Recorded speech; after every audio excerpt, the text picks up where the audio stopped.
1947 की रात को क्या हुआ था, अगर आप जानना चाहते हैं तो हमारे साथ जुड़िए और वीडियो को अंत तक देखिए। वीडियो को शुरू करने से पहले वीडियो को लाइक और चैनल को सब्सक्राइब कर दीजिए। चलिए तो चलते हैं वीडियो की स्टार्टिंग पर।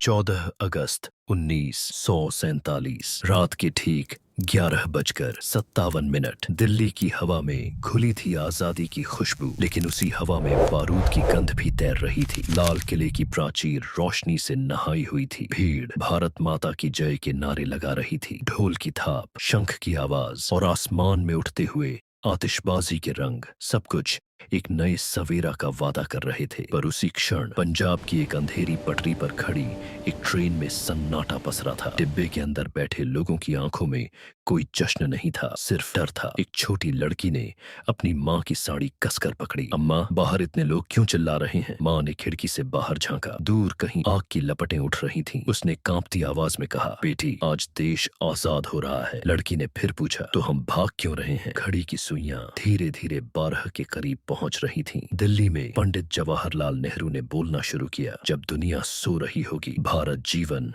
और स्वतंत्रता के लिए जागेगा। सभागार तालियों से गूंज उठा और उसी क्षण सीमा पर पहली गोली चली। एक आदमी अपने घर का दरवाजा आखिरी बार बंद कर रहा था। एक माँ अपनी मिट्टी को माथे से लगा रही थी। एक दोस्त दूसरे से गले मिलकर हमेशा के लिए बिछड़ रहा था। उस रात सिर्फ एक देश नहीं बना, उस रात लाखों घर टूटे, लाखों रिश्ते बिखरे, लाखों सपने खून और आंसुओं में भीग गए। यह कहानी जश्न की नहीं है, यह कहानी उस सन्नाटे की है जो नारेबाजी के पीछे छिप गया था। यह कहानी है 1947 की रात के सच की, जब आधी रात को घड़ी ने आजादी का ऐलान किया और उसी पल इंसानियत की सबसे बड़ी परीक्षा शुरू हो गई। 14 अगस्त 1947 की रात थी। आसमान में बादल नहीं थे, फिर भी हवा भारी थी, जैसे इतिहास खुद अपनी सांस रोके खड़ा हो। दिल्ली की सड़कों पर भीड़ थी, पर उस भीड़ के शोर में भी एक अजीब सा कंपन था। लाल किले की प्राचीर पर रोशनी की लकीरें खिंच चुकी थीं। दूर कहीं से वंदे मातरम की मातरम की धुन उठती, फिर थम जाती। लेकिन उसी रात उसी देश की धरती पर एक ट्रेन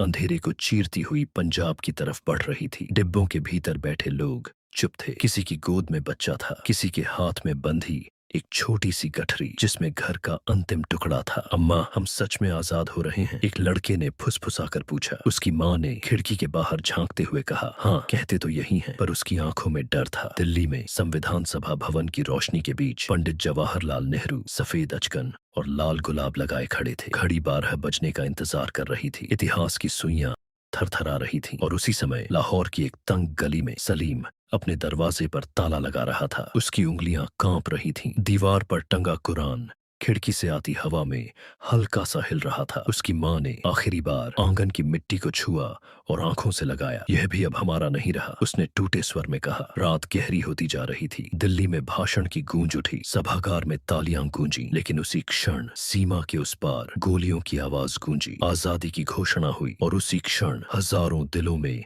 बंटवारे की दरार उतर गई। यह 1947 की रात का सच था, जहां एक तरफ जश्न था, दूसरी तरफ चीखें। सालों पहले जब ब्रिटिश राज अपनी जड़ें मजबूत कर रहा था, तब किसी ने नहीं सोचा था कि एक दिन यह देश 2 टुकड़ों में बांट जाएगा। 1857 की क्रांति से लेकर 1942 के भारत छोड़ो आंदोलन तक संघर्ष की आग जलती रही। महात्मा गांधी धोती में लिपटे, नंगे पांव चलते हुए गांव-गांव शांति का संदेश दे रहे थे। उनका चेहरा शांत था, पर भीतर चिंता की लकीरें गहरी थीं। मोहम्मद अली जिन्ना सूट में में सधे कदमों से अलग राष्ट्र की मांग रखते हुए दृढ़ खड़े थे। नेहरू आधुनिक भारत का सपना देख रहे थे। सरदार पटेल लोहे की तरह कठोर निर्णयों की तैयारी में थे और इन सब के बीच आम लोग थे जो सिर्फ जीना चाहते थे। पंजाब के एक गांव में हरनाम सिंह और उसका दोस्त सलीम साथ बड़े हुए थे। खेतों में साथ काम किया, एक दूसरे की शादियों में नाचे। पर मार्च 1947 के बाद हवाओं में जहर घुलने लगा। अफवाहें, नफरत, बदले की आग। एक दिन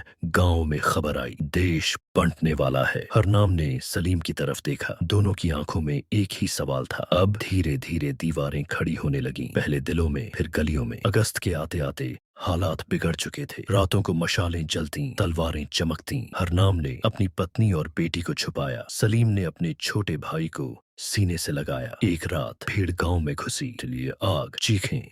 हरनाम ने सलीम के दरवाजे पर दस्तक दी। चल मेरे साथ, यहाँ अब कुछ नहीं बचा। सलीम की आंखों में आंसू थे। और तू? मैं भी जा रहा हूँ। पर दूसरी तरफ दोनों गले लगे। इतिहास के फैसले ने दोस्ती को सरहद बना दिया। ट्रेनें भर भर कर चलने लगीं। कुछ ट्रेनें मंजिल तक पहुंची, कुछ खामोशी लेकर लौटी। लाहौर से दिल्ली आती एक ट्रेन में सलीम बैठा था। रास्ते में हमला हुआ, गोलियों की आवाज, धुआं, खून। उसने अपनी माँ को बचाने की कोशिश की, पर भीड़ ने उसे अलग कर दिया। उधर हरनाम की बेटी दिल्ली के शरणार्थी कैंप में बुखार से तप रही थी। तंबुओं की कतारें, धूल, रोती हुई औरतें। दिल्ली में जश्न के बाद सुबह हुई तो सड़कों पर तिरंगे लहरा रहे थे, पर शरणार्थी कैंपों में कतारें लंबी थीं। गांधी कलकत्ता की गलियों में शांति के लिए उपवास पर बैठ गए। उनका शरीर कमजोर था, पर आत्मा अडिग। अगर भारत आजाद हुआ है तो यह नफरत क्यों? उन्होंने पूछा। रातों को सीमाओं पर आग जलती रही। लाखों लोग घर छोड़ते गए। हरनाम को खबर मिली कि सलीम लाहौर पहुंच गया है, जिंदा। सलीम को खबर मिली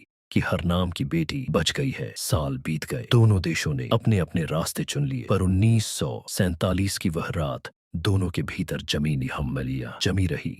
एक दिन कई वर्षों बाद वाघा बॉर्डर पर झंडा उतारने की रस्म के दौरान भीड़ के बीच दो बूढ़े खड़े थे। एक के हाथ में माला थी, दूसरे के हाथ में तस्बीह। आंखें मिली, पहचान ने वक्त की धूल हटा दी। हरनाम, सलीम सरहद के दोनों ओर खड़े, दोनों मुस्कुरा रहे थे, आंखों में नमी के साथ। झंडे नीचे हुए, भीड़ ने नारे लगाए, पर उस शोर में भी एक सन्नाटा था जो सिर्फ उन्हें सुनाई दे रहा था। 1947 की रात ने उन्हें अलग किया था, पर इंसानियत की एक पतली सी डोर अब भी बाकी थी। आसमान में शाम उतर रही थी। सूरज सीमा के दोनों ओर एक जैसा डूब रहा था, और शायद इतिहास भी यह स्वीकार कर रहा था कि आजादी की कीमत सिर्फ जश्न नहीं होती, कभी कभी वह अपने ही लोगों की यादों में एक अधूरा दर्द बनकर बस जाती है। क्योंकि 1947 की उस रात देश जरूर आजाद हुआ था, लेकिन इंसानों के दिलों में जो सरहदें खींची, उन्हें मिटाने की आजादी अभी भी बाकी थी। अगर आपको वीडियो अच्छी लगी हो तो हमारे चैनल को सब्सक्राइब करो, वीडियो को लाइक किया कीजिए, क्योंकि ऐसे वीडियो बनाने बहुत टाइम लगता है और आपका एक और सब्सक्राइब में बहुत मोटिवेट करता है।